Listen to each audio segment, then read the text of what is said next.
The reason why we're doing this is we want to spread through the industry this idea, like take care of your health and wellness. If you want to lead others and you want to grow your business and you want to scale, if you're not taking care of yourself, you're not taking care of your health, you can't lead your family, you can't lead your business, you can't lead anybody. And telling someone to do something doesn't work if you're not actually doing it.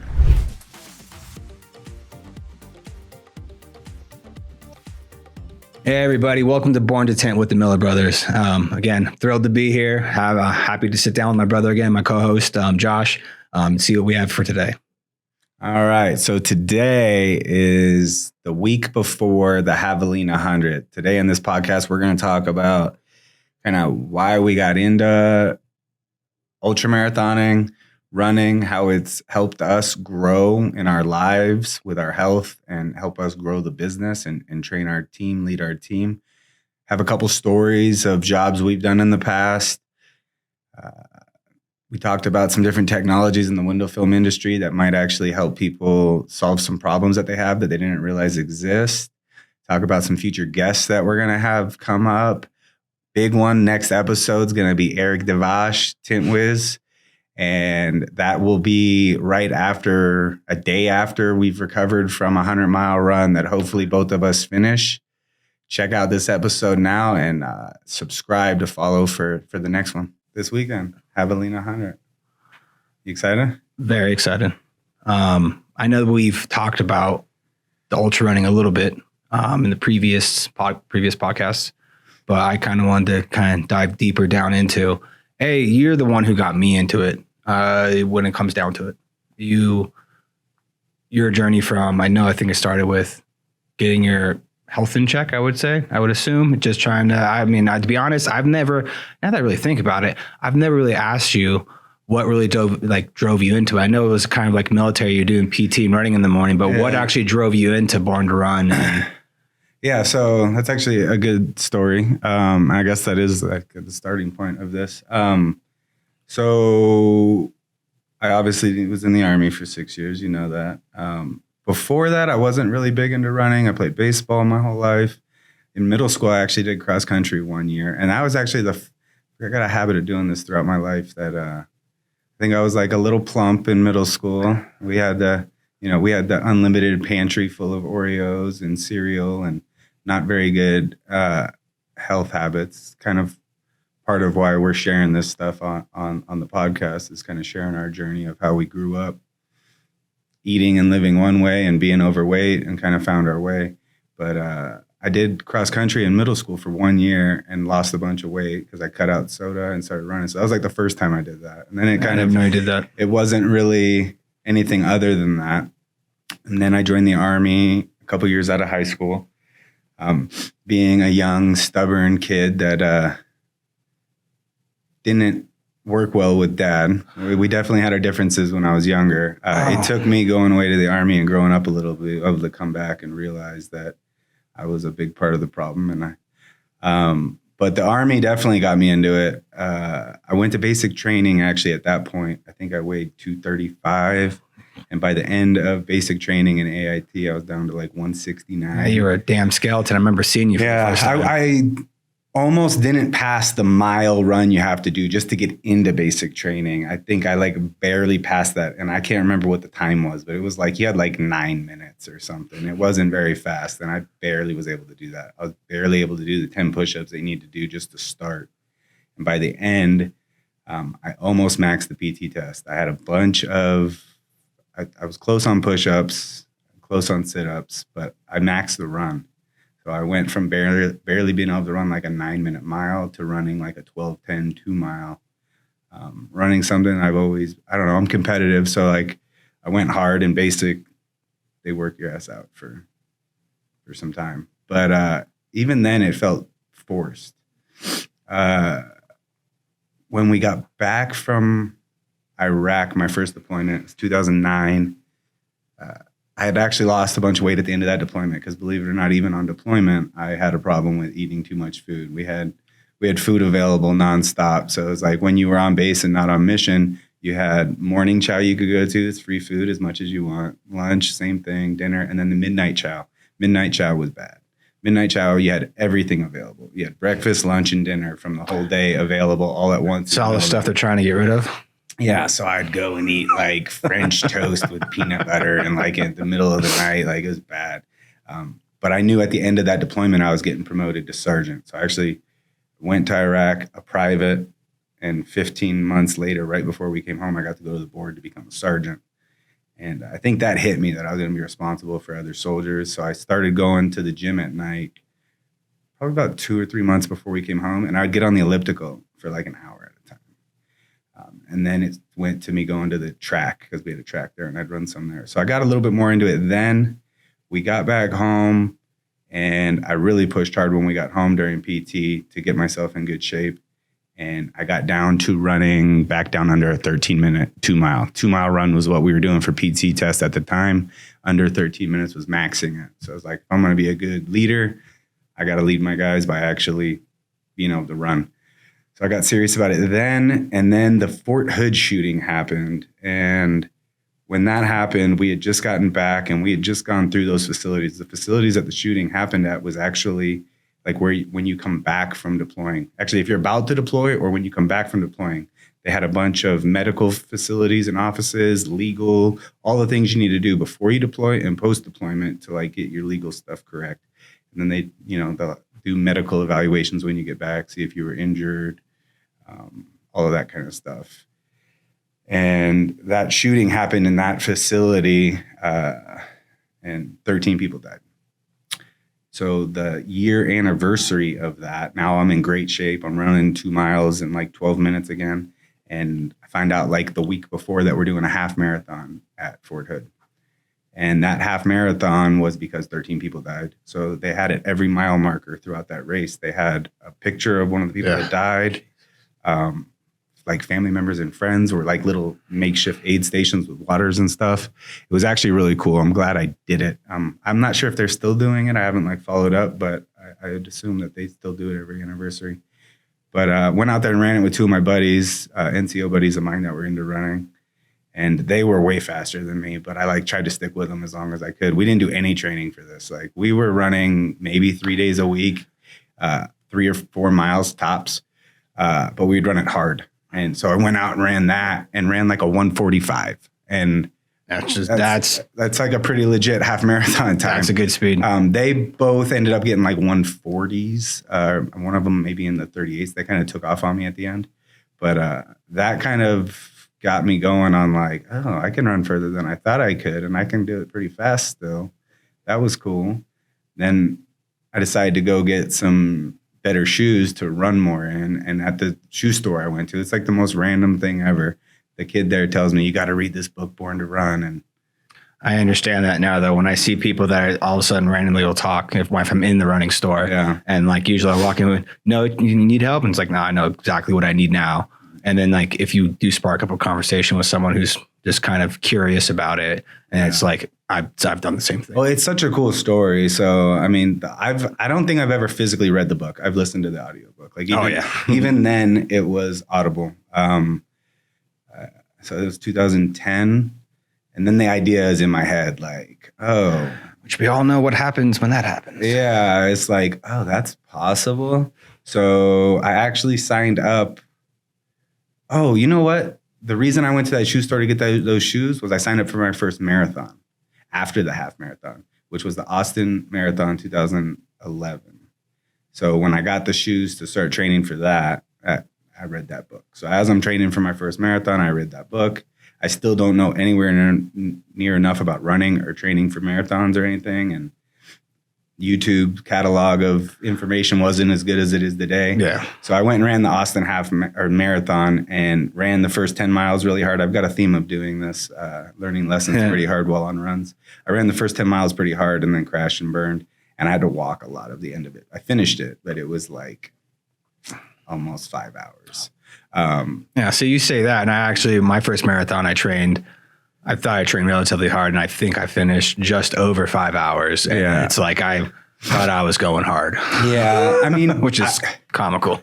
I was in really good running shape at that point for short distance, right? Like I was running 2 miles in under 13 minutes, but I'd never put in the volume required to actually do some longer distance and not die. I didn't know anything about tracking heart rate, any of that stuff. So that was what got me into it. It got me to read the book and got me interested in the idea of running long distance. Over the course of me still being in the military, getting out, I ran a bunch of 25Ks in Texas. And then when I got out of the military, moved back out here, it was still in me. At that point, I had fallen out of running again, put on a bunch of weight, decided I wanted to get back in shape because now I'm single dad with 2 kids, and I just moved back home. And I started getting really into my routine again, started only eating fresh foods. I wasn't doing anything crazy like keto or anything at that point. But I was only eating like whole foods, basically. I cut out all the processed crap and trained for a 55K.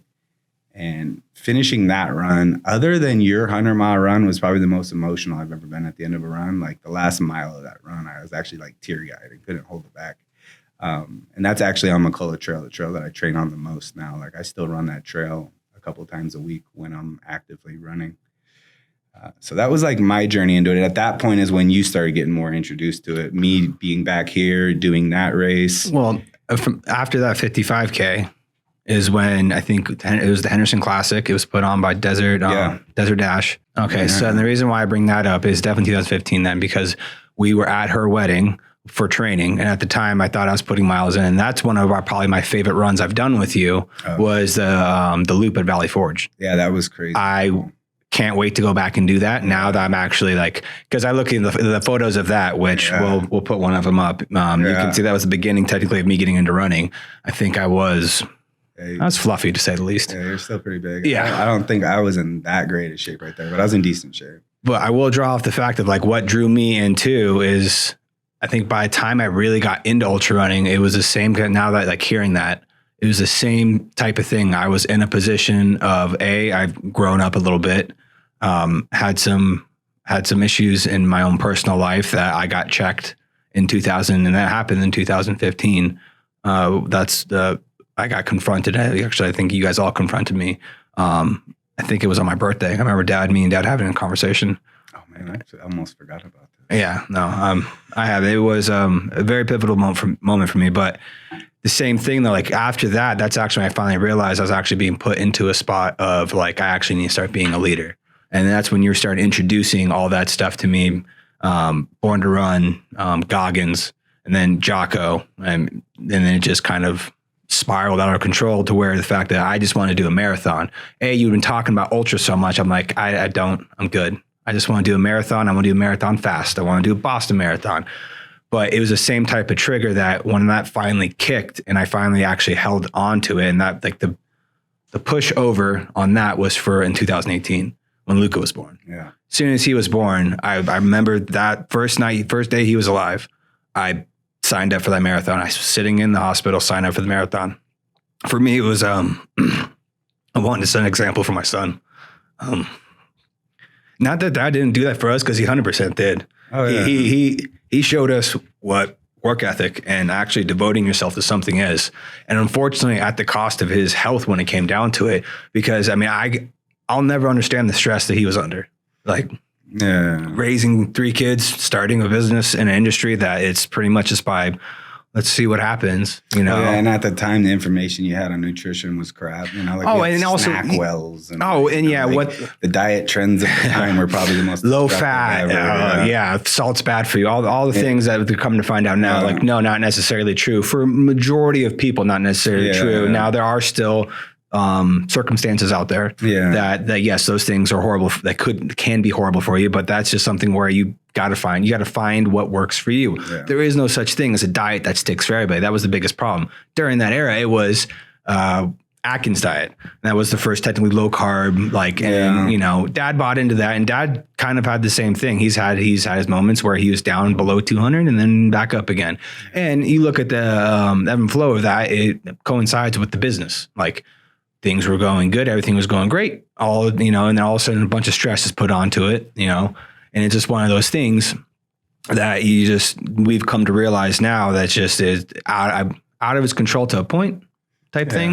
No, I'm sure there's a lot of people out there that can relate to it's running a business is stressful and time consuming. And It's one of the reasons why we wanted to do this. Like hearing you say that, like I know it to be true. I actually think we just put a clip out today on all of our socials talking about the same thing, like leading by example kind of thing. Like I've seen me have moments where I woke up and realized I need to get myself in order. And by actually focusing on that, I can see it spread. And that's so cool and so powerful.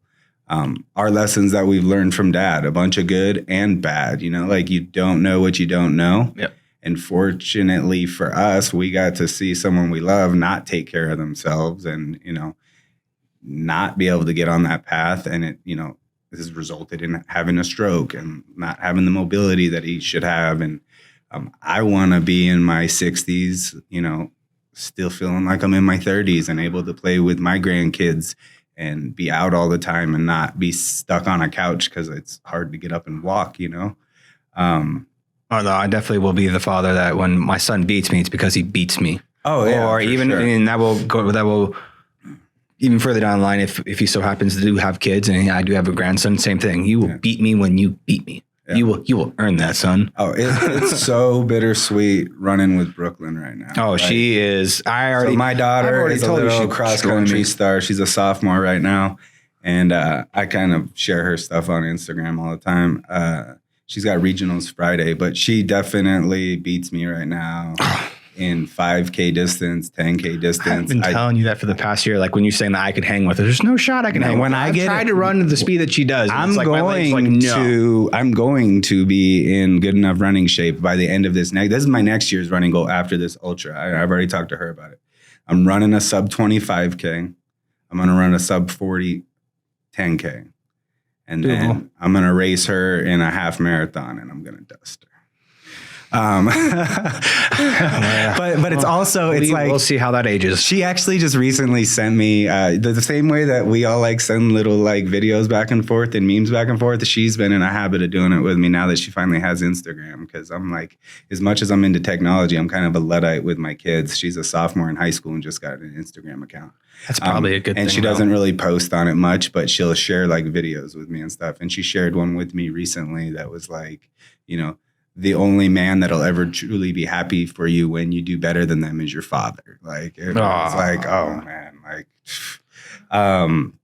yeah. So like the reason why we're doing this is spreading, we want to spread through the industry, this idea, like take care of your health and wellness and get your, if you want to lead others and you want to grow your business and you want to scale, if you're not taking care of yourself, you're not taking care of your health, like you can't lead your family, you can't lead your business, you can't lead anybody. And telling someone to do something doesn't work if you're not actually doing it, you know? Like, no, absolutely. That kind of like it piggybacks off what we talked about with Brendan. It's when it comes down to you, like that's like the core message of Jocko and Leif, and Echelon Front in general, all of those all the instructors. It starts with you. If you're having an issue, or there's a problem, have you done everything possible? Like, how can you truly say you've done everything possible? And then, yeah, like you said, it starts with your health. Like I'm getting into running and actually grabbing a hold in 2018. Because from like 15 to 18, I think I went down from, I was about 230. I got down to about 205. And then when I got into the marathon, like it was like, all right, I really was going after the training, started dialing in my eating habits, because to be honest, the big draw for me in running to begin with was I love to eat. I think we're both the same way. And it's just one of the things. I'm a huge glutton when it comes to food. I've got no problem admitting that. I loved my running because I can go run 8 miles in the morning. And then technically at first I stopped caring. I was like, well, I just ran 8 miles. I'm going to eat what I want. And then it evolved into the point where I started wanting to improve my times. Then I wanted to go further distances. It's like, all right, I need to dial this in more. And it's been a slow progression. We're past that marathon. And then I went to the 50K, then the 50 miler. And, you know, that's where like after that race, I was like, I want to know what that next, I guess, pain threshold is, I guess, horrible as that might sound, is like, I'm watching other people do this now. And I already knew that you've done it before. Like I'm watching other people do it, actually being in that race environment. It's how much like the running community in general is amazing. Amazing. It's every event I go to, doesn't matter where it is nothing but support. And you feel You feel the love, you feel the energy the entire time, especially during a race. I love events. That's why I'm so excited for this Saturday. But progressing to that 50K, and then I wanted to run a little faster, start paying attention to my diet and start dialing everything in. And then I eventually end up getting down to, I think the lowest I've been is about 165. I found my happy place right now is about 175 to 185. And I got in a kick to begin with where I was just running and not lifting. Now I'm starting to lift, it's like where I found that nice happy place. And where my journey to get to 100, that's where, in the book Born to Run, you find out about Western States. And that was the huge drive, is like, I want to run that race. I've always looked at certain challenges. Running 100 miles in general is an absolute undertaking as it is. But to do something and say that I did something that I already know there's already a small percentage of those people doing it, but doing a race and getting the belt buckle was the big draw for me. Is I want that Western States belt buckle. My last year's qualifier, so Western States, just a little context here, is the oldest 100-mile race in ultra in America. So when it comes down to it, it was a horse race to begin with. It goes from, it ends in Auburn. Where does it start? I should know this. But it's up in I don't know. It's in Northern California, just outside Reno, obviously on the California side. It's a point-to-point race, which I love point-to-point races. And it started off as a horse race. And then the very first time, or a guy showed up with his horse went lame, and he's like, nah, I'm going to do this. He ran it, ended up taking third from last. Next year, more people showed up, and then eventually turned into the foot race that it is right now. You have to qualify to get into this race. So, and it's qualified to get into the lottery of this race. So you run a qualifier in a year, you get one ticket. After you get that one ticket, you put it into the bin for the lottery itself. It gets drawed. I think it's the first week of December. The race is in June. So every year that you run a qualifier, your tickets double. So I have 2 tickets in the bin. If I qualify this Saturday, I'll have 4 tickets, and then it keeps multiplying.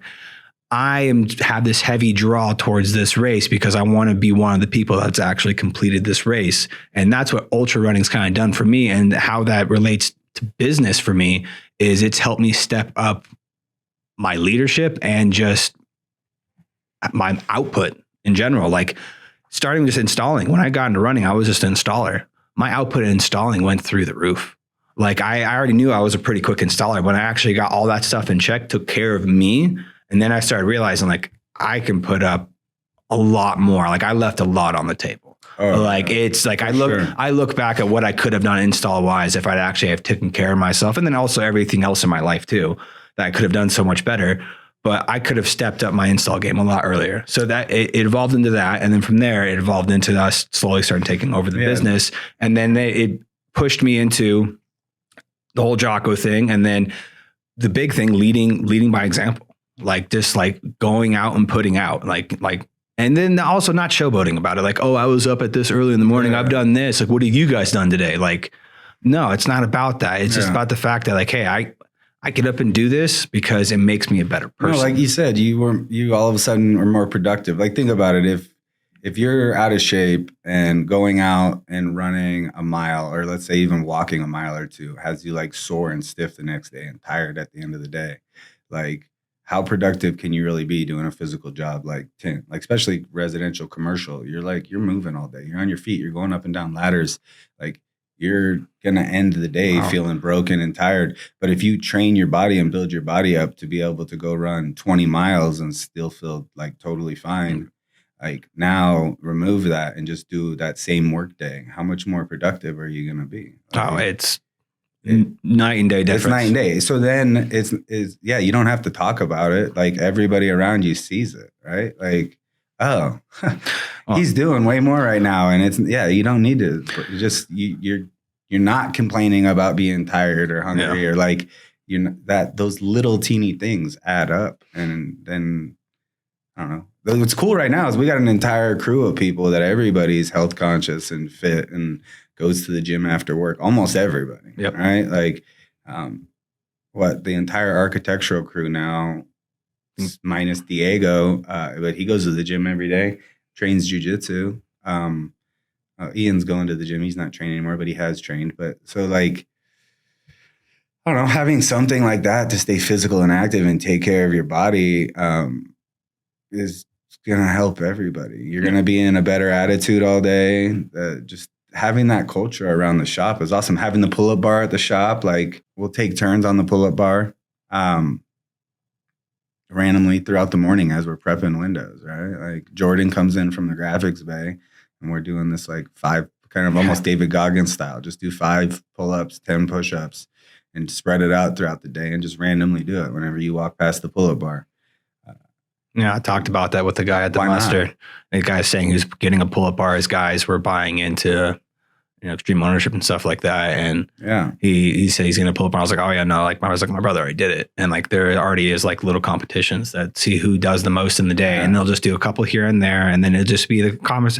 How many do you have? Well, how many do you have? And it's just like Saul couldn't do one when he first started, and he's been on his journey of losing weight and going to the gym, and now he's trained jiu-jitsu. Now he can do pull-ups. That's awesome. And it was like when I put it up, I would just start jumping up and doing them, and it was like, well, let me see if I can do it. Like it wasn't like, hey, all right, now everybody get on there. But now everybody kind of knocks them out here and there, and it's like, all right, cool, let's keep this going. Keeping your body fit and able to actually work. I mean, especially if you're doing physical labor like this, you need your body. And I know there's a lot of people out there that are struggling with their health and losing weight. I get DMs all the time from people in the industry asking for help with their nutrition and stuff. Yeah, which it's like, don't ask me, man. That's I barely the thing have mine figured out. Well, like even like you said with running, that's the thing is like you can't look for some expert to solve your problems for you. You got to take ownership and you got to take control. The same way that we got on YouTube, got on audiobooks, whatever, and just started digging in and learning. I think the difference between somebody who's struggling to get fit or lose weight or accomplish their goal and the person that ends up achieving it is just persistence and not quitting. Like I've gained and lost weight so many times. This is the longest span in my life that I've actually stayed down under, 200 pounds for 5 years. I failed over and over and over again at it and would get out of my groove just in the last couple of years of mainly doing jiu-jitsu and not running as much. Then I was fasting instead of being super strict on my diet, which would allow me to eat a little bit crazier at night. Yeah. And then all of a sudden I had like one stressful winter where I was just like, screw it, I'm going to have donuts in the morning. And I went from like not eating till 2 every day to like having donuts in the morning. And I crept back up into like the low 190s and I caught myself like, my shorts are getting tight. This is not good. I'm not going to buy clothes, damn it. Yeah. Okay. Get yourself back in order. And so this is like, it's like almost like looking at a Bitcoin chart or something. Like the longer term you look at it, the less volatile it gets. So it's like my peaks have been less and less and I'm getting more and more dialed in. But that's because I'm actively still trying to learn more. I'm still looking at YouTube videos and stuff from some of the nutritionists and running coaches and stuff that I follow. I'm looking at what current runners are doing to help train Brooke on her running, which is then helping me understand heart rate better. And like, as much as I know about running now, it's the same thing as jiu-jitsu or window tint or whatever. Having that growth mindset and knowing that you can always get a little bit better and learn a little bit more. And you've got to be your advocate for like your health, your fitness, your goals. You've got to continuously keep learning and find the experts that resonate with what's going to work for you. Because if you believe it's going to work, I don't think there's like a set diet that works either. Like no, definitely not. I definitely got on my obsession with like keto when I did lose all my weight because that definitely worked better for me than anything. It was a good jump start though. But it also came from running. Like looking in the running world at the time, there was a lot of really good content coming out from some of the top ultra marathoners that realized that getting super fat adapted helps you a lot in ultra marathoning, because if you can actually get your body a really good fat burner and then you get out there and you keep your heart rate in the fat burning zone, you don't need as much sugar, then you're not building up as much lactate. So you're not building up lactic acid. So maybe instead of getting super sore in the first 40 miles of a 100-mile race, the soreness doesn't hit you until The race starts at 60 miles, whatever, like those little things. That was the thing that really got me interested in like going like hardcore keto. And I learned so much about the science of it and insulin and all of these things that I believed in it so much that I was fully committed. I was in full nutritional ketosis. Like I didn't have any carbs, no bread, no potatoes, no nothing. I was making cauliflower pizza by scratch. I was eating an avocado a day. I would get a tub of spinach and cover it in olive oil. I'd have eggs and bacon. I was like very methodical on how I was eating, and I was slowly ramping my miles up. And because I was losing weight, the miles just got easier and easier and easier. And now my joints and ligaments and stuff that were used to carrying 240 pounds are only having to run around with 180 pounds. And now it's 170. And when I got down to 155, I was the fastest, best shape I've ever been in my life. And nothing hurt because I wasn't putting a bunch of crazy stress on there by being like really dialed in on nutrition. But it was because I believed in it that I stuck with it. And then it worked, right? Yeah. So it doesn't need to be keto. It doesn't need to be carnivore. It could be whatever it is that you believe is working. And if you stick to it and it's actually putting you in a calorie deficit and you can maintain it, that's going to work. It's if anything, and then how that relates for, say, business-wise, at least for me, like I hear that. And that's just the constant pursuit of trying to better yourself in anything and not really believing that I don't know everything when it comes down to it. Like I would say when it comes to the business itself, I definitely was, and still I am, a very confident tinner and confident installer. I would say probably a little bit overly confident when I was younger. I'd say that the tin off was probably the best thing for me. Going the first year I went in 2012, I thought I was going to mop the floor in auto, because that's all I was doing at the time. And I still consider myself a real good auto film installer, but got humbled real quick and took it in the wrong way. My ego got in the way the first year I competed. And then I didn't compete in 2013. And in 2014, I went back with all you guys. That was kind of like the slow kind of journey of like, all right, let me check myself. But not really until I think 2015 with all that stuff happening with me to where I actually got checked in all realities of my life, that I actually start coming to grips with that and slowly start noticing it. And then later on, as with running, going through my running progression and the journey that I've been on itself, trying to get my qualifiers, get to Western States, get that knocked out. And then that's my long-term goal, taking that and relating it to the business. All right, what do I want to get done now? And like, I guess how Jocko puts it is what's the tactical things I need to go after, but at the same time, not sacrificing the strategic win, the long-term win itself. And I think that definitely helped both of us when it comes to business. And how, especially relating it to our industry ourselves.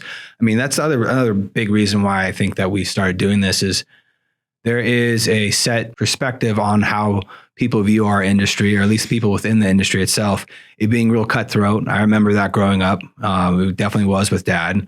You didn't really talk to your competitors at all, especially within the town, let alone even the only time you really talked with other tin shops is if you were at conferences, like for your manufacturer, and they were in a different state. And then you kind of got the feeling there like, oh, hold on. Like you can have some conversations with them and you're realizing what they're maybe doing a little different. And you're like, damn, that's not a bad idea. Yeah, the panorama meetings have been gold for us for the longest time. And that was like the start of it. Yeah. And then that backed into actually going to the tin offs and then actually start realizing what the tin offs were. Tin offs to me, it's a training seminar. And yes, you're there to compete. But if you open up your mind and actually like, back off in the fact of thinking that you know exactly what you're doing when it comes to installing, because none of us do, or you should be constantly trying to improve your installs. Constantly. If you think that it's my way or the highway, which we've had plenty of people in the past come through our shop where we start off when we're bringing them on, hey, quality's here. That's all we care about. How you get to this point, up to you. We don't care. But if that slips, we are going to step in and say something and at least offer our advice. And I would say at those times too, maybe I wasn't the best at portraying of the why that was so important and explaining to them like, all right, you're doing it this way. Why don't you try this? This is where I've had success. Not saying it's the right way, but try it and see if you can adapt it into your style. And we've gotten blatant pushback from numerous people. Well, this is, the guy who trained me told me this, if you have to do it this way, then you don't know what you're talking about. And it's like, you literally are talking to, and not trying to sound cocky, like at the time, you're literally talking to a 2-time champion in flat glass. Like you're acting like I don't know what I'm talking about. I don't know everything. I don't. But I'm telling you, I see what's going wrong with your windows. Yeah. This is how I would solve it. try it, see what it does.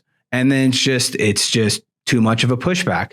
And then I still look at that as a leadership failure on my part. Is obviously I did not put enough time or, one-on-one time. There are numerous things that I could have done to maybe hopefully try to get through. I mean, there always is a point when you go through that entire checklist of one-on-one counseling, trying to point something out. Like, you can only beat something for so long. And then if you truly feel like you've tried everything, it's like, yeah, you know what? Just a difference of opinion. Kind of is what it is. We're just not a good fit for each other. Yeah. Definitely. So. What's funny is it's such an art that, I can get why someone who's been doing it for 2 or 3 years and has had success and is making a living doing it and is proud of the work that they're putting out, can be so confident and so cocky because everybody's been there. Yeah, most definitely. Even back, when you first started getting into running and I had run like a 55K, I'm giving advice like I know it all. And it's like now looking back on what I know now compared to what I knew then, like I was an idiot. Like there was so many things that were missing in my game and understanding how to train and whatnot. And 5 years from now, I'm going to look back on this moment and go, oh, you were still an idiot, right? Like there's still something to learn. But it's hard for somebody who's put some pride in learning a skill like Tint to take that advice. I think a lot of times people's egos get in the way. Our egos used to get in the way like crazy. I'm pretty much going through this, or I'm still going through it with running itself. When it comes down to it, getting in my first 100 miler didn't really I kind of went off. I know when you dive into something, I trust what you say because I know how you get meticulous by looking into something. So I was kind of going off what you were feeding me, listening to the books that you're also giving me too. And it was increased my mileage by 10% every week. Wasn't paying attention to my heart rate. Wasn't doing a bunch of things that I look back at it now. I'm like, okay, got to my 100 miler, almost crashed and burned at mile 76. You saved me. My crew in general saved. No, it kept going. Well, without my, okay, sure. But without the crew, thankfully I unknowingly set myself up for success in a way of my wife was there and she was like a little pit bull in my ear, keeping me going. And I look back at the videos, I'm like, I've had to sincerely apologize to her. Cause I kind of look at the videos now. I'm like, I kind of was a dick at the end of that race. You weren't feeling good. Yeah, I know, but it's, so it's like, I had that. And then I had Robbie there, one of our good friends. Same thing, just a support system, kind of in my ear. Kyle even stopped by. Yeah. Kyle from Tint Pros randomly pops up after my first loop. And it was definitely I walked up to him, he's walking up to me for a hug. I'm like, what are you doing here? And it's the first thing that came to mind. He drove too. He's such a good dude. Oh, I couldn't believe it. But if it wasn't for you, you knew everything that I needed without us ever having a conversation. You stayed out about 100 feet in front of me the entire time when I was in the hurt locker. What I needed. Without me ever telling you. That is definitely how I am driven when it comes to a race. Is I need something to chase, and you gave me something to chase the entire time. And then when I sat down and almost tapped out at 76, you're like, "What is it going to take for you to keep going?" I was like, "Give me your jacket." Took your jacket off. I threw the jacket on. You froze because it was freezing. That night sucked. Yeah, that night most definitely sucked. Luckily, I only did 40 miles though, so it wasn't quite as bad. But getting through that race and then getting to my next one. I took the next step. So learning from what I, thought I kind of knew and realizing okay, I need to learn more. I was already following Zach Bitter, which amazingly enough, it's awesome that he's going to be at the race this weekend. I know, I'm hoping I get a chance to say what's up to him. Cause the reason why I started following him is he does training programs. He does personal ones and then he has preset ones. My second 100 miler, I bought a 6-month training program. Cause it's all right. I want to see what the guy who does this for a living holds and has held multiple world records for 100-mile races, trained. And then leading up to the Tahoe race, I was really methodical on the last month, no drinking, diet was stupidly clean. And I really got really strict that last 4 to 6 weeks, but I followed his plan. I only got to 86 miles in a week, which I was a little scared of. Because my previous training plan, I got out to 120 my longest week before I dialed it back down. When I did that race, I didn't have any extreme low moments. It took me longer, but there was a lot more elevation. Such a better race. And then during that race, I realized, wow, I overtrained for my first one. Just completely crushed my body. And I even realized I set myself up almost for failure to begin with by not realizing that just way overdid it. And then every time I get to one of these events, what I learn from each one of these events is just like, all right, let me sit down, do an after action report, figure out like, where did I succeed? Where did I fail? And like that has helped translate into business for me tremendously. And the fact that like, that's how that's like ingrained in me now. Like that's how I need to look at every situation is, okay, what happened? Where did we succeed? Where can we get better? Where can I help support anything when it especially comes to business? Where can I support my team itself? Like it's the parallels between it's blows my mind, or it helps me further, I would say, my growth in the business itself. Now with our industry, like being so cutthroat back in the day, I think that's one of the other main reasons why we really push to do this is the culture has been changing like the past couple of years in the culture industry. And it starts with that. Eric, Tint Wiz. Eric's been a lightning bolt to the industry. And he's even, I mean, again, like learning from him and the fact of just like always being open to let me help you out in the way I can. Like it's grown our mindset in this industry and stop looking at our industry as in, I need to get what, like I need to fight over what the small piece of the pie is. Like, no, let's grow the industry. Yeah. Let's educate as much as we possibly can, because I don't care how many tint shops you have around us. Like we're in a pretty saturated market where that's the one thing that's different from us and other dealers that we talk to at these conferences, that we are in a pretty saturated market. So you would think that we would almost have to be like, well, we got to worry about our competition.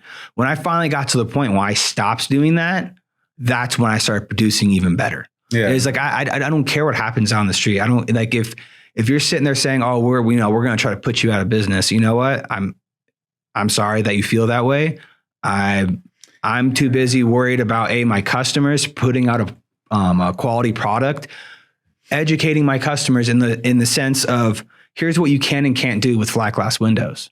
Walking into a house and putting a meter on a window, or if you're already in a new neighborhood and you know what windows are going into those houses, because the new builders, they all put with the I don't want to say standard homes, but for the majority of the new homes that are being built, they're all being installed with windows that if you do put the wrong film on, you're going to break the window. Yep. And then also you can oversell that customer. You can sit there and sell them one of our high-end products, but their window's already doing everything it can to hold out the infrared heat. Like you can't improve that part of the spectrum on the heat rejection. So you actually, be honest with your customer. Tell them like, hey, I do have this clear product that does rate real high, but if I put it on your windows, I'm just taking your money. And I'm giving you a half truth. Yeah. Yes, it's going to improve it a little bit, but it's not going to really do much. Or we can take the visible light out of your window. And that's the other part of the spectrum that it's not covered by your glass right now, is taking the light out. Taking light out does help improve your heat rejection. That's how you're going to add to your heat rejection. Yeah. Case by case. Oh, it's that mean. What are they actually trying to achieve, and how can we help them achieve it? Yeah. That's the biggest thing that I like when I go into, if I'm going into a sales meeting or I was going into an consultation with a customer, is first thing, look at the windows, see what they're actually, have a conversation with them. What are you looking to accomplish here? Privacy. Okay. You want privacy.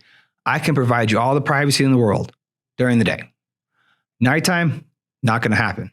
Depending on which film, you could put clear frost on your windows, but then you can't see out. Now you got 24-hour privacy, but you can't see out of your windows at nighttime. So like on certain windows, like in a shower or bathroom, like certain windows, it makes sense. A lot of builders, they put these huge 4x5 windows in the master bathrooms, and like it's just glaring straight in. It's either you got to put drapes or blinds up, or you can put frost up to where you're going to still get all the light into the room, but you have complete privacy at all times. Yeah, the thing that's probably one of the most common asked questions when people are trying to get privacy that we have to explain is, we can give you daytime privacy because privacy through film is extremely light dependent. Oh yeah. And a really good example I've seen of this to like get this through people's heads is if you look at like even the strip during the day, most of those rooms have reflective film on them and you can't see in them from down below during the day or from wherever. Reflective, it's gold, it's whatever. Look at the wind, whatever. Then the sun goes down and the room lights come on and you can see right into those rooms. Right into them. It's the exact same thing. Now you can control that by maybe having floodlights outside of the room, not having the lights on at night, understanding that that's going to happen. So you've got curtains or blinds that you're going to close at night.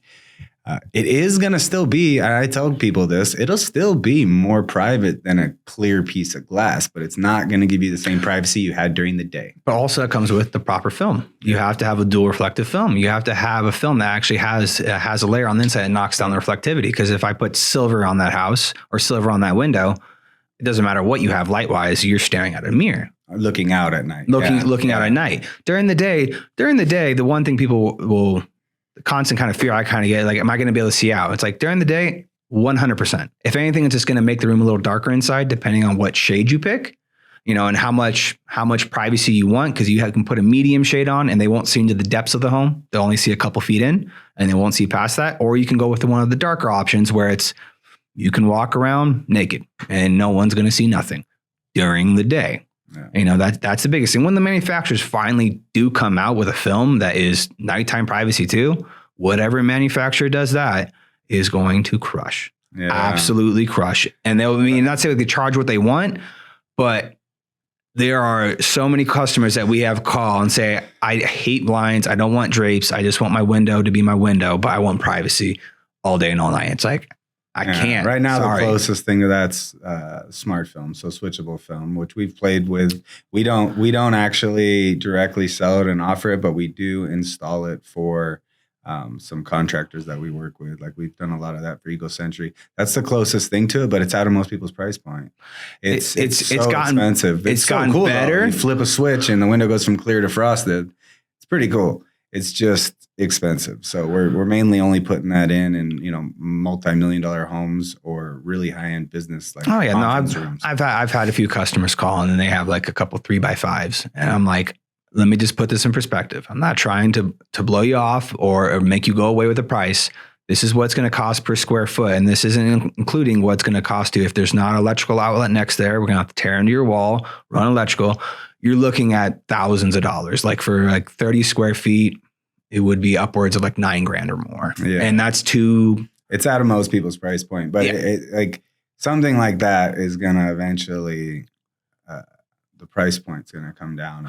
And it has. I think it's already almost cut in half from when the first was released onto the market. Like when it first released on the market, it was ungodly how much it was. And it is now there's more competition out there. It's starting to get better and better. And there's multiple products that we offer that people don't know exist when it really comes down to it. That's the other thing. Like it rolls back to the throwing, just educating and just why are we doing this? Growing the pie itself. Like if you have turf in your backyard, the natural glare from glass is what happens in our part of the country is natural glare from glass can melt your turf depending on the product of turf you have, the angle of the window, which way your house is facing. There is multiple different factors that come into it, but it can melt your grass. Now, like there are other parts of the country, like on the East Coast, where they're not worried about turf. It's the siding of their home. No. They have the plastic sheeting on the outside home because that's how they construct the homes that deal with the weather. The windows are melting the sides of homes.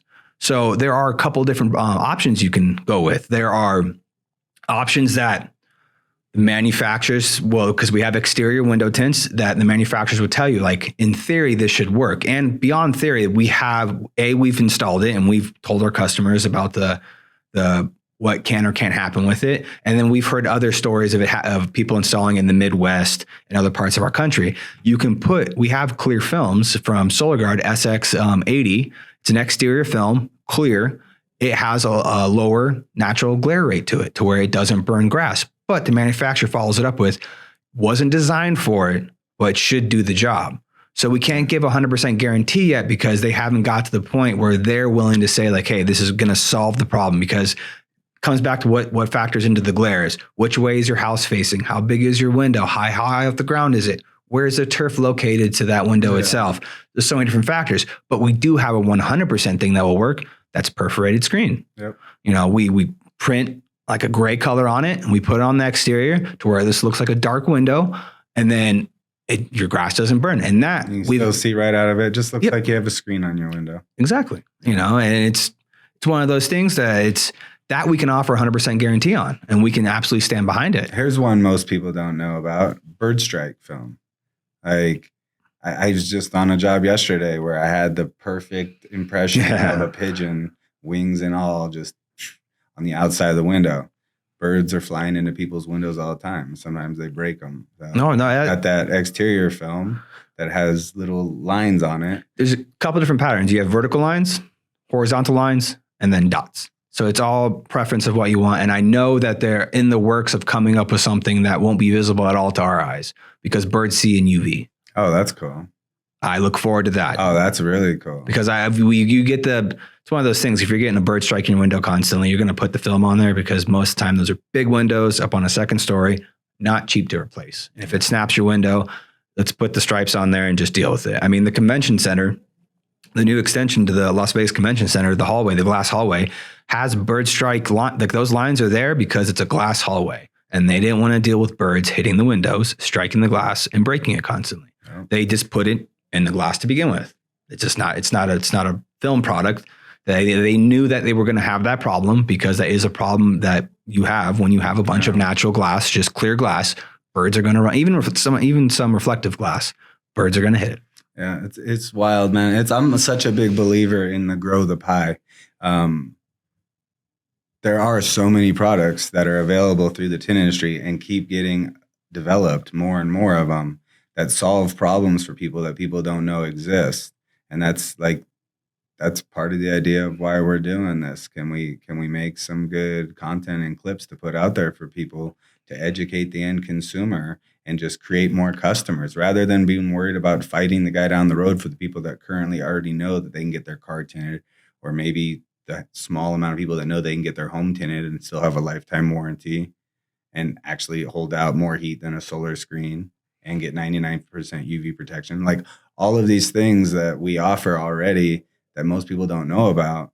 Like if we all come together and work together and, we're interested in having as many people from the industry on here as possible that can tell their story on how they figured out how to solve some problem that most people don't realize exists.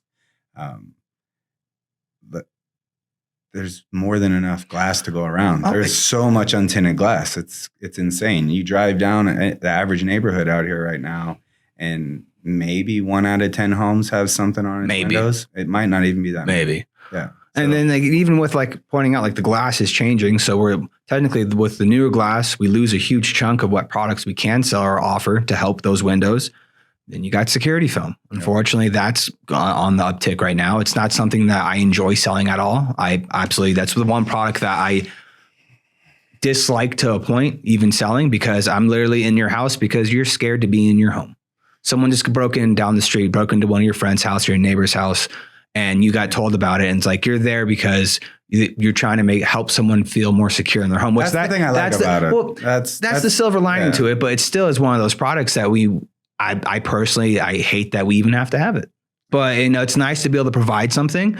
But then with that also comes with getting the people, or I would say throwing out the education, the fact of knowing exactly what you have to have.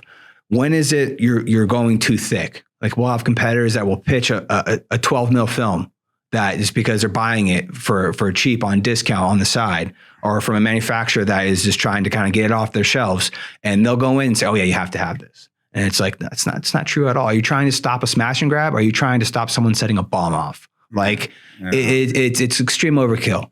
And then beyond that, are you putting the appropriate attachments? Do you know what type of glass you're installing on? Because if you don't know if you're putting it on tempered glass, and you put safety film on tempered glass and you're not putting a silicone attachment or even a tape attachment on there, that window's going to break. It's going to fall straight in. You just made their job easier. So it's that unfortunate horror stories that I hear from customers or from people that find out about a product and then are and they'll talk about it. And I'm okay, well, let me. That's why I'd rather educate everybody, right? The less people out there that are doing it the wrong way, the less bad experiences people are having. And then there's more people out there referring, whatever city they're in, right? Somebody's that lives in LA and has a great experience with a shop out there moves here and they're for sure going to do their home, right? But someone has a bad experience with someone who's ill-informed and just trying to make a buck, all right, hopefully, a lot of times it's just ignorance too. You just don't know what you don't know. Well, for me, that backs right into the fact of the other thing that happens in our industry is that shops are scared to train people because of the fear of them walking away and I'm going to go open over here And it's like they will train them to a point, educate them to a point to where it's like, if you do leave, I know you're going to kind of fail, especially if you don't look farther into certain things. And creates those, in my eyes, it creates those companies that will go out there and they'll sell a certain way because they're trying to make the quick buck. Or if it's just, they just don't know better. Well, and what's crazy is it's such like a self-defeating strategy, because I feel like once you realize that if you're open with your guys, you train your guys. I tell people when we hire them, like, look, we want to train you so good that you can replace us, that you could literally go run your own business. Mm-hmm. But we want to have a culture around here, and we want to treat you so well that you don't want to go anywhere because you're making enough, and we're not trying to squeeze pennies out of you, and we're giving promotions when they're deserved. And now we've got another partner, not an employee, right? Another member of the team, another member of the family that, is being treated the way dad treated us. Cause that's the advantage that we had and that dad had is like, I've never thought of it that way. Yeah. Like he wasn't just training the next employees, he was training his sons. Right. Yeah. Like, so it's like, that's why we stuck around. Right. Like the person that was training us actually cared. Wanted us to take over. And if you're going from that fear perspective of, if I train this person too good, they're going to go be my competitor. Now they're not seeing all the ins and outs and the actual extra work that you're putting in, because you're keeping them away from it. But if they, when everybody sees the extra hours you're putting in, and that you're in early and you leave late, and okay, maybe I don't want all of that. Maybe I like doing this part of the job, and then I have the ability to raise up to go to a higher level in this business that's actually trying to grow and create new levels to grow to.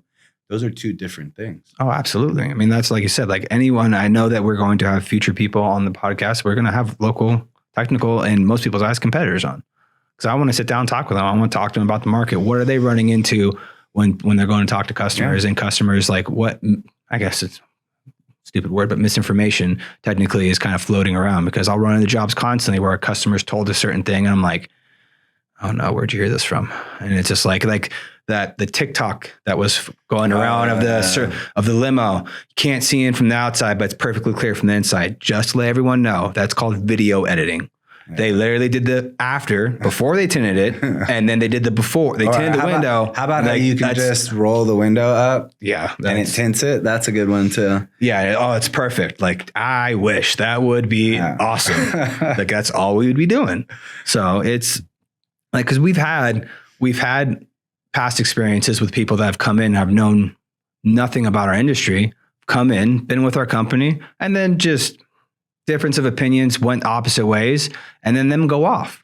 And they have went off, and they come join another company, and you can see technically from the outside, like, well, obviously we did something right. Like they are succeeding. Like that company's still going. Like, it's obviously we had an ability of training, at least putting out as much knowledge as possible at that time period. And like, I feel like we've grown even more, like with our own guys. Like, I tell every single one of them, you guys want to buy film? Let me know. I'll let you buy the film for what we buy it for. I don't care if you have friends, buddies, and stuff like that. You want to do something on the weekend, like, especially when they're coming up and they're learning and we're training them. It's like doing the buddies car is going to get them at a point where they're getting an extra rep in. And that's what got us to where we're at is reps.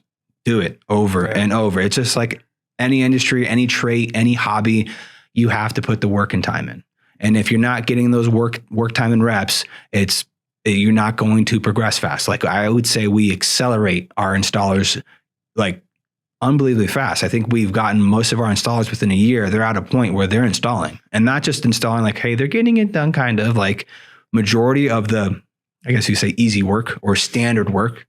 They're getting it done to our standards. Oh yeah, no, it's crazy when you actually start letting them get more reps, and the being able to go off and do their own house or do friends and family's house. That's been a really cool little addition that I've been able to add to architectural. Is like we have like a bin of scraps for whatever reason. That's like, hey, take some of those home with you. Practice. Yep. And let me see Diego's been with us less than 3 months now. I mean, all of my guys have learned really fast, but in less than 3 months, because he's taken so many extra reps and brought so much extra film home. I had him on a job the other night that it had 4 windows on it that were like the easiest, best frames possible. and we were working pretty late, and he was prepping in front of me. And I was like, all right, if you get done prepping and I'm still going in this back room, I want you to just start tinting those windows, but it needs to be perfect. Yeah. Like if it's not perfect, tear it off and redo it and come get me if you need anything. By the time I made it from the casita into the house, he had all 4 of them done, and I could not find a single thing wrong with them. I was trying so hard to find something wrong with them, and I could not. And it was like, all right, perfect. All right, cool. Letting them get those reps in and actually mess some film up, like that's going to cost a little bit up front, but how much faster somebody can get good if you actually do let them start getting reps in. In the past, I think we would keep somebody, a prepper, just cleaning windows way too long. Yeah. Way too long out of fear of wasting some film. You got to let them get their hands on the film and start going. Yeah. For sure. No, we've gone through our ups and downs of that and then realized that we want to accelerate them as fast as possible. It's going to cost a little money to begin with, or however much it does cost. It's investing now instead of taking a long approach to it. Like, and it's still going to take some time because again, it comes down to doing reps, doing it over and over and over again. And then also encountering the different kind of, surfaces and windows, edges, rubber seal, wood seal, vinyl, old vinyl that's got foam that is literally like dust. Like there's so many different things in flat glass. And then cars is kind of self-explanatory. Every different car you get, it's a different canvas, and then you get your repeated cars that you do a lot of, Honda Civics, Accords, Corollas, Camrys, Model Ys, Teslas. Teslas. I would say right now, Tesla wise, when we first started, when the 3s came out, how long it took us to do a back window, and let alone people like, you can do that in one piece. And yes, absolutely can. That's now industry standard, is do all those big windows in one pieces. Yeah. Our crew of 3 guys on a model, which like it even kind of, it blows me away when like a 3 will come in or a Y will come in with a panoramic sunroof and they tint the entire thing, windshield, whole car, sunroof, everything. And they do it like in an hour. Now, yes, we have 3 guys on it, but the repetitions of us doing that many vehicles, like, cause I'm pretty sure the Model 3 or Y was one of our. That's what I'm looking at right now. Yeah. It's one of our, the one Model car we did, Model sure. Y. So this year, looking at TintWiz right now, number 1 vehicle we've tinted 99 F-150s. Number 2 is Model Y. It's actually, I think I just saw something recently, number 1 selling car in America this year. First time Toyota's been top in a long time. 96 Model Ys so far this year. 61 Model 3s. So out of our top 3 cars that we've tinted this year, 2 of them are Teslas. Yeah. Pretty wild. No, most definitely. But like fast tracking those guys through is you take your lumps, and every person we've brought on now, I think we have a pretty standard intake with all of the people that come into our company now, especially the people that don't know anything about the industry, is, hey, I know you're going to waste film.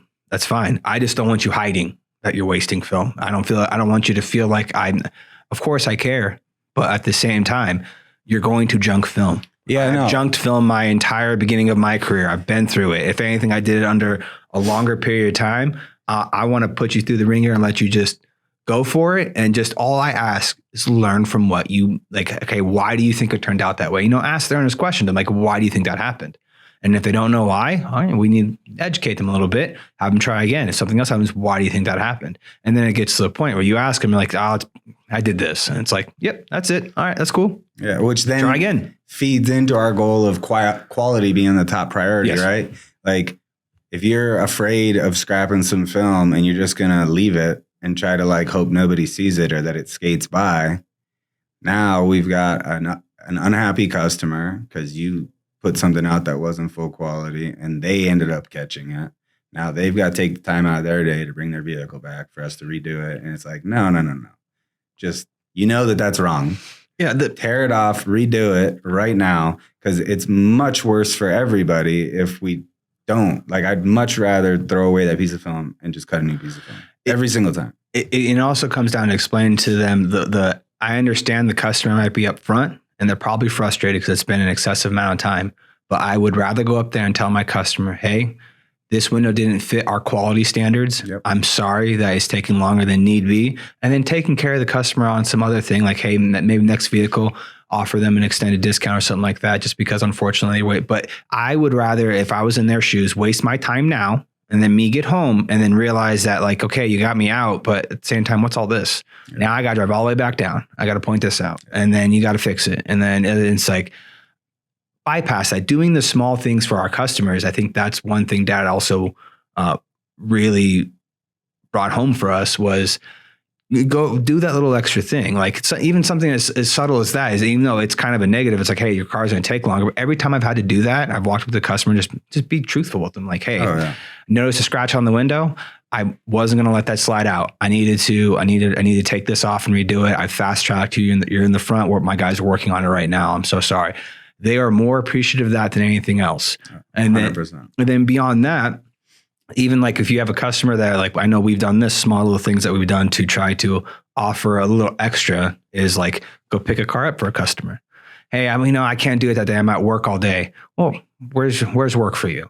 And if it's within reason of, or we either have someone, because we have people that live all throughout the valley, we'll have an employee or one of us will drive by, we'll drop our car off, pick their car up, take it to the shop, tint it, drop it back off to them while they're at work. Go in, they get the clock in, go to work, and all of a sudden they come out, their car's tinted. Collect payment on site. That's just, a little something extra that we can offer to our customers, or do appointments at odd times, odd days. Like we do have our set times and days, but at the same time, we've created that flexibility within our teams to let them know, like every once in a while, if we have a customer that's got a request, we try to oblige as much as we possibly can, either going really early in the morning or even staying real late because they can't, they don't get home until 3:00. And it's like, all right, guys, we're going to be here till 7, 8 o'clock tonight, just because this is the only spot this customer can get it done. And it's like, everyone else is going to sit there and tell them like, no, we have to be there at this time. And it's like, no, let's find a date that can work for you. Let's see what we can do for you as much as possible. It comes back to the customer service, like quality, customer service. You take care of those two things. And then not say the rest falls into place, but that's a good base to have and start from. It's so huge. We talked about it with Brendan yesterday, the referral thing. I actually went back and looked in TintWiz again. And in the last 30 days, it's over 50% of our jobs were either repeat customers or referrals. I mean, referrals are so huge. It's such a big thing. Like those are new jobs that cost us $0 in marketing. And see, like that leads me into like one of my favorite referrals, just like being in the right place at the right time and having a wrapped vehicle and having name out there. I mean, because technically, I don't know if the neighbors talk to each other, but one of the, I would say, bigger name clients I got to work on his house, Mike Tyson. Oh yeah, that was from a neighbor. I remember vividly because I remember when Dad went over to the house, came back and said, "You're never going to guess whose house that is." And I'm like, "Who?"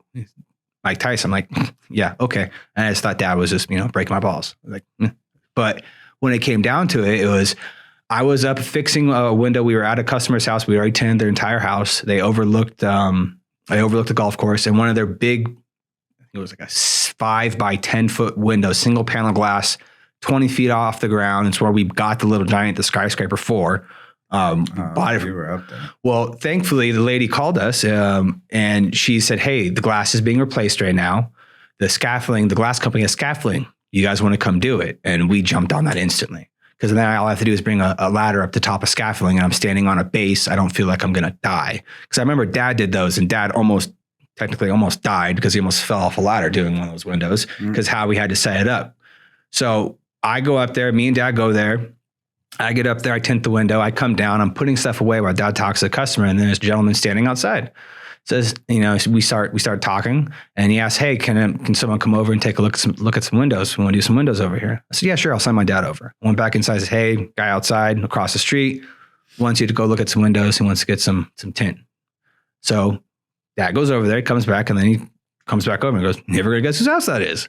I'm like, and then it's Mike Tyson. And as we walk in the door, I walk in, statue to the left side, statue of Tyson. And then all of a sudden I could just hear him talking in the background. I'm like, holy shit, this is Tyson's house. This is awesome. Yeah, that's so cool. And we ended up doing like his entire house. It was cool. Like that was one install that I won't forget because like had a small little snippet of a conversation with him one of the days I was there. And I'm pretty sure it's well known if you listen to him or follow him on podcast stuff. He is into history, like really into history. Yeah. He had the History Channel on, and we started shooting the shit about history. It was he's talking about Alexander the Great, and like, it was a cool little like 5-10 minute conversation. I'll never forget it. I thought it was the coolest thing in the world. So actually, one of the themes I wanted to talk about today a lot, and we already have a couple times, is the why. So we want to help like educate the industry and just anybody in general that's listening on like our health journey and how that's grown into growth mindset and all that. But the other thing is anybody looking to get into the industry. Yeah. So like stories like that are really cool because I think anybody that's been doing this for a while has some stories like that, right? Like just recently I got to do Francis Ngannou's house. Like, so it's like Dad did Hulk Hogan's, you did Mike Tyson's, I got to do Francis Ngannou's, and he's about to fight Tyson Fury like in a couple of days. I almost booked myself on that job when it came through. I thought about going to install. Hit me up and told me you're never going to guess whose house we just did a bid on. I was like, no way, dude. And then he was there. He was so cool. He opened the door for me in the morning. Like he left to go to the gym a couple of times while we were there and kept coming back, and super cool guy. He's a monster. I got to talk to him about the fight. That's the only thing I wanted to see. I wanted to see, like, because he already is a very big man. You can see it on TV. I wanted to see that in person. Oh, dude. And he was such a cool, humble guy. Super, super nice. We did a bunch of privacy film for him. I even talked to him at the end about the boxing match coming up. And I was like, well, I'll be rooting for you, man. Like, I'm actually really excited to see that. Oh, so am I. Well, we actually won't. We'll be running, dude. Is that on the night of the race? It's a Saturday, if I'm not mistaken. We'll be running. So, we'll have reception. We'll be listening to it. There's reception. You can get it on your phone. Because it's just so everybody knows, we're doing 100-mile ultra marathon. I wouldn't call what we're going to be doing racing. We're not trying to win anything. No. We're going to be finishing 100 miles, so there will be a lot of walking. It's like in order to actually maintain the pace you need to maintain. For normal people. And I've been playing with it is running and walking and doing intervals and not letting your heart rate get too high and really trying to conserve as much as you can to keep a pretty decent steady pace. What's wild is what's considered a legit solid 100-mile race for most people would be under 24 hours. Not anymore. A lot of races give extra buckles for being sub 24 hours. That's considered like crazy good. What's wild about that is I've been playing around with my pace and trying to figure out like how slow do I need to go? Slow. And last night, I got to the point where I was doing 1:30 of running with 3 minutes of walking, and it was still at like a 24-hour 100-mile pace. It was still like at 14 minutes a mile. So you can walk quite a bit and finish 100 miles if you've trained your body to be able to handle that kind of volume. Right? Well, that's the first thing when I tell people I've done a 100-mile race. They're like, "You ran that whole time?" I'm like, "No, definitely not." Now there are the guys that are in the top of the pack. Bitter being one of them. He's only those guys. Those guys are running at like a 7 to 8 minute clip, depending on what race it is. Yes, those guys are running. I consider those, which are one of the funnier things for my first race. One dude was asking who won the race and what time, and it was like a 14:30. And the guy was like, "Yeah, that's not human. He's not human. You need to test him. That's not human." And that dude was on a 20-hour pace. So that dude was crushing it. Yeah, that's running your whole life, building volume up years after years after years. It's just you can build that cardiovascular system up so strong that they can be going at a pretty good clip, and they're still in like their heart rate's still super low, so they're not building up a bunch of lactic acid. It's just that's time. Well, that's the other learned lesson from running for me is it more hammered home. You can try to suck up as much knowledge as possible, but you need to have the experience with it. You actually need to put the time into doing something over and over again. That's what's got us to where we're at in the tint industry, especially installing wise. You winning last year in the tint off, me winning this year, like whatever we've done in the industry install wise, we've gotten to this point because we've put the reps in.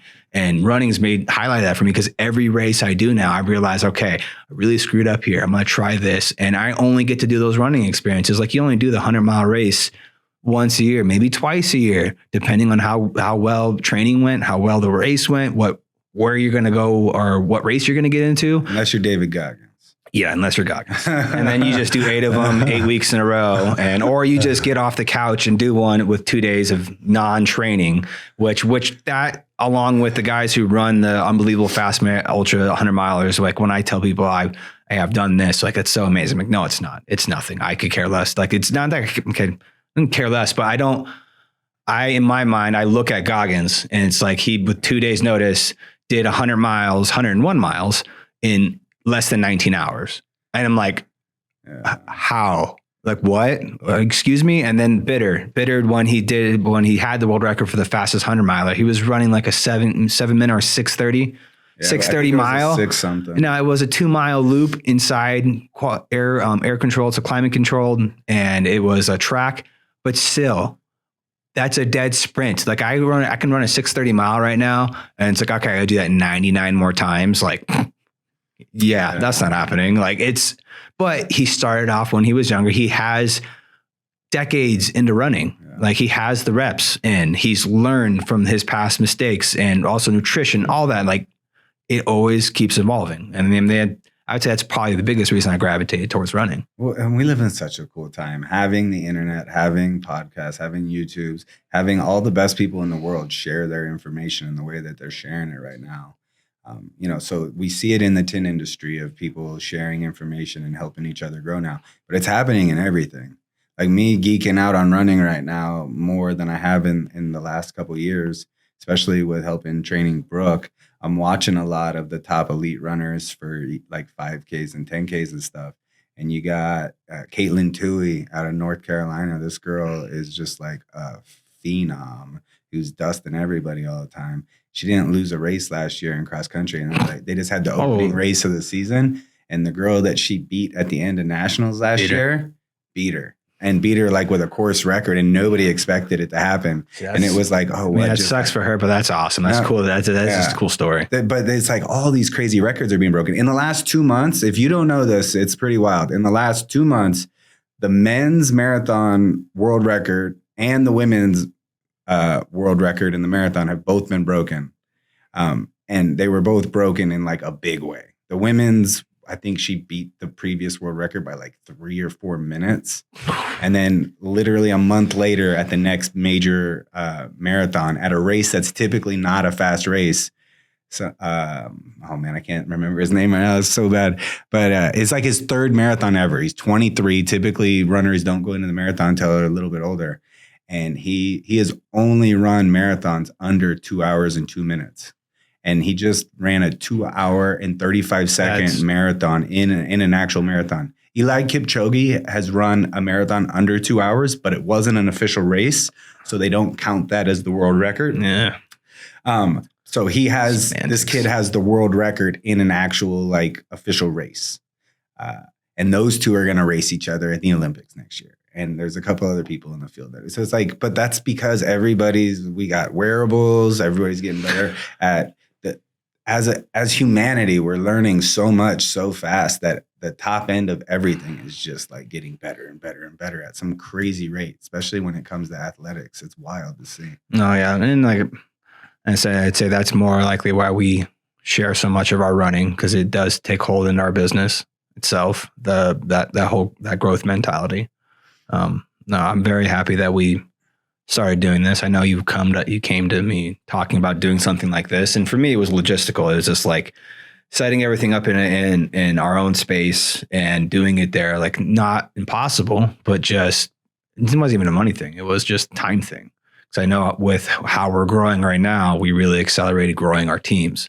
So we could replace ourselves from being dependent on being the main installers, which again, something that this man has said to us numerous times, like, you guys need to stop installing, start running your business. And actually start doing it. Well, and we finally have got to a point now, and like just to, get this wrapped pretty much what I think this is a good note to end on. That's what we're kind of doing now. We finally have kind of made that push where we've gotten past where now we have trained guys. We've gotten a couple years into training the guys. And then I so happen to run across Pineda Media's like short form clip on Facebook. I saw it, and because you had been talking to me about this stuff, like, it registered with me. I'm like, okay, sent it over to Michelle. Michelle vetted it out, And then we got the ball rolling from there. What's so wild is how synced up our algorithms are. When you send it over to me, I had already been seeing Pineda's content like separately on my own and was like, yeah, I'm totally down. Like, Yep. This is exactly what we need to do. If we're gonna do it, let's do it right. Let's do it professionally. And then also it took the burden off of us. Like we have somewhere to go to. We have a place to record it, and then we have the whole team behind us. Expertise and knowledge they've already built up. Yeah, it obviously works. Yeah. Like it was what we were looking to do to grow that part of our business too, the social media part. We were already putting out more content, trying to grow that part of our business to get the knowledge out there, and then grow our footprint and keep it going. And then. No, I'm super happy with the direction we're going and building that into how much better can we get at training our guys and how can we develop that in a program to train more people? Yes. And bring more people into the industry. Because I know that that's one of the big problems in the industry that we'd like to help solve is everybody's short people. Oh, absolutely. Like it gets to the point where I would say we're getting better and better because tinting and installing is one thing. Training someone to do so is already it's a whole different thing itself. Like, with our future guests that we plan on having on, we plan on having Marco on. Yep. What was his marker? The tint trainer, or I forget what his marker is on Instagram. Yes. I should know this, but I don't film trainer. But I know him because I know him by his first name. So it's one of those things. But like we're gonna have him on. Like I'm very interested in picking his brain on how he portrays his message to teach people, to train people, because that's the next step. Like, do we know how to do what we're doing? Absolutely. Now we got to pick up the new skill of conveying it to the next person. We've got a lot of really good guests coming on for SEMA coming up here, and there's a bunch of other ones out there that I follow their content that I would love to have on. So hopefully we'll get them on. Have you Modesto Tint has a school now. They're a Solar Guard dealer. Yep. They're doing a lot of really cool stuff. I think she's gonna be out here for SEMA. She'll be another cool person to have on. I love seeing what they're doing there. Yeah. The Tint Institute seems to be doing some really cool stuff. Detroit Tint Studio, I think his YouTube channel's changed names a couple times now, but I've been watching that kid for a while now. It's kind of cool to see. He hasn't been in the industry as long as us, but I've been following his YouTube for a couple years now, and he's built up a monster YouTube channel teaching people how to tint, which was like out of his garage, and then he built a full studio. And Sean Roach, yep. Yeah, there's a bunch of people in the industry that are all doing really cool things. Mike Norg, Autofilm Mastery, is actually going to be out here the weekend that we're running, so we can't go to that. I really wanted to go to that. Carlos, yep. Texas Squeegee, he's going to be one of our upcoming guests too. He's doing the Tinner Battles, which I'm very excited about. He just announced. Or they just dropped the logo, but they announced that it is going to be in April, and it'll be the 18th to the 20th. And they finally introduced our architectural division, which I've been kind of hounding and poking and prodding for the past couple of years. And then this year he came and competed at the WFCT, and then we had a conversation, and then like he dropped it and announced it, and like I'm very excited. I know we'll be going to that, and I'm excited to sit down and talk to him about it. I'm even more excited. I want to get the details from him. So if you want to get the details on that, tune in for that one. Yeah, I would have to come up with a catchy name, Team Champions, something like that. I don't know. That's gonna be cool. I actually, on a job I was on the other night, this is something I was gonna bring up to him, but I'll tell you right now because I thought it was a really cool idea. We ended up late on a job, and in the room I was in didn't have very good lighting, and it had shutters on it, and they were really tight. I think it'd be really cool to have some type of challenge like that where it's in a room with like dark no room. lighting, with dark room. That's not bad. Yeah, dark room with like tight shutters, and like you tint it in the dark basically, and then it gets judged in the light. Like that would be kind of. If you could pull it off, turn all the lights off inside, because everybody's been lights off outside in a bright lighting or something before. Yeah. Like, well, you're on a job and you need to finish it, and you have got a couple windows left. Like that is a skill you need to learn. You need to know how to install in that situation, and if you do, you can still have that high quality standard. But if you've never done it, you ain't got a shot. Yeah. You don't know what to look for, So, we're going to go ahead and wrap it up now. Just to kind of give a little tease into what we're going to be doing for the next one. The next one will be a recap of obviously our race, but also it's the sit down that we've been waiting for. Very excited to have him on. We're going to have Eric Darvish from from Tint Wiz. Did I pronounce his last name I correctly? think you just I think you messed it up bad. I did. I think it's Devash. Devash, my bad. Devash. My bad, Eric.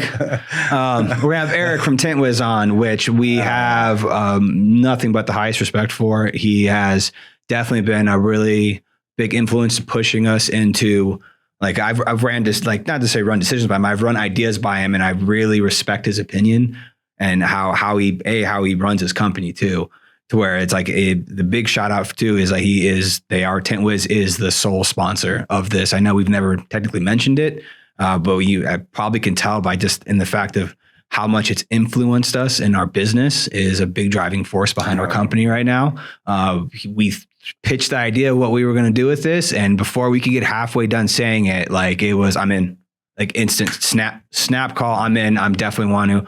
So that's probably one of the reasons you see it constantly around us, and it's one of the bigger reasons what we are using and preaching to what's made our communication in our company grow and like just tied our company together to where we can expand the way we expand. So many holes in everything we were doing.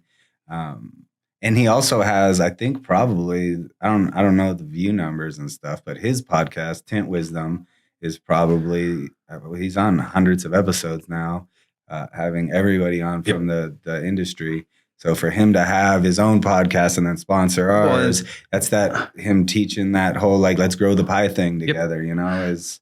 And then having on multiple different dealers too, different brands of film, which we 100% are going to. Yes, we sell the certain brands that we sell. We are 3M and we are a SolarGuard dealer. But at the same time, I want to talk to all manufacturers. I want to know all the technology. I want their experiences, their past, like you said, the stories. The stories is the big thing. Like I want to, that's where you learn the most from, like Dad telling his story about Hulk Hogan. Which celebrities house you tended to your favorite job like, I mean, it's the same thing. I did the neighbor's house and then they so happened to see the work I did next door and then boom, Hulk Hogan. Like that's. What was your worst job you've ever been on? What was your biggest scenarios that you come into something and how did you solve it? Exactly.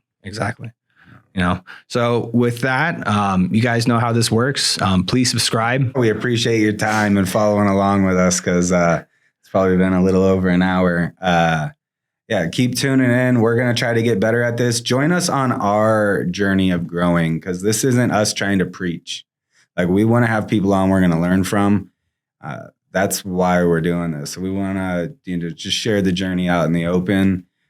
Comment below anything that you'd like us to discuss or talk about, no matter what platform you're on. Thank you. Have a good one, guys.